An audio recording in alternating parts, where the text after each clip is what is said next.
Hello বন্ধুরা, আজকে আমরা দেখব মাইক্রোসফট ওয়ার্ডের বিভিন্ন লেখাকে কিভাবে বোল্ড করা যায়, আন্ডারলাইন করা যায় এবং এর যে মার্জিন লেখার এগুলো সব ঠিকঠাক করা যায়। তো আজকের আমরা এগুলো সুন্দরভাবেই দেখব, আপনারা একটু লক্ষ্য করবেন। তো এইখানে আমি একটা প্যারাগ্রাফ আগে থেকে লিখে রাখছি, ট্রি প্লান্টেশন। তো আমি প্রথমত যদি আমি ট্রি প্লান্টেশনকে বোল্ড করতে চাই, বোল্ড বলতে লেখা একটু মোটা আমি আগেই করে রাখছিলাম, সেক্ষেত্রে এটাকে সিলেক্ট করব।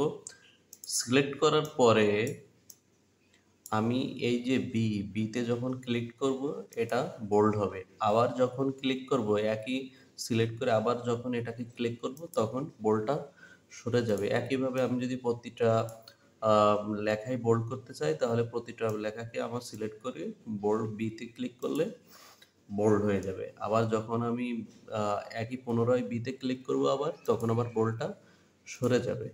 এইভাবে লেখা বোল্ড করা যায়। এখন লেখার নিচে এই যে দেখছেন যে আমি ট্রি প্লান্টেশন লেখার নিচে আমার আন্ডারলাইন করা আছে। তো আন্ডারলাইনটা কিভাবে করছি, এই লেখাকে প্রথমে হলো আমি একইভাবে সিলেক্ট করছি, সিলেক্ট করে এই যে ইউ এর নিচে দেখেন একটা দাগ দেয়, তার মানে এটা আন্ডারলাইন, আন্ডারলাইন চিহ্ন। এই দেখেন আমার কার্সারের নিচে এখানে দেখাচ্ছে আন্ডারলাইন। তো ইউতে যখন আমি ক্লিক করছি এটা আন্ডারলাইন হয়ে গেছে। আবার একইভাবে মানে সিলেক্ট করে আমি ইউতে ক্লিক করলে আন্ডারলাইন হয়ে যাবে, পুনরায় একইভাবে ক্লিক করলে আন্ডারলাইনটা উঠে যাবে।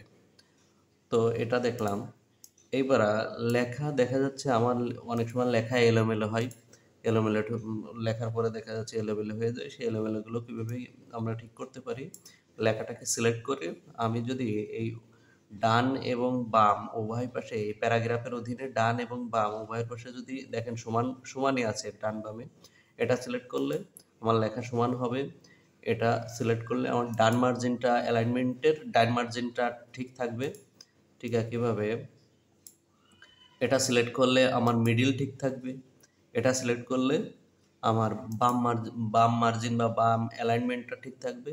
তো সাধারণত আমরা প্যারাগ্রাফ উভয় পাশেই অ্যালাইনমেন্টটা সুন্দর করে রাখি, সেক্ষেত্রে আমি এটা সিলেক্ট করতে পারি। এভাবে লেখার অ্যালাইনমেন্টটা ঠিক করা যায়।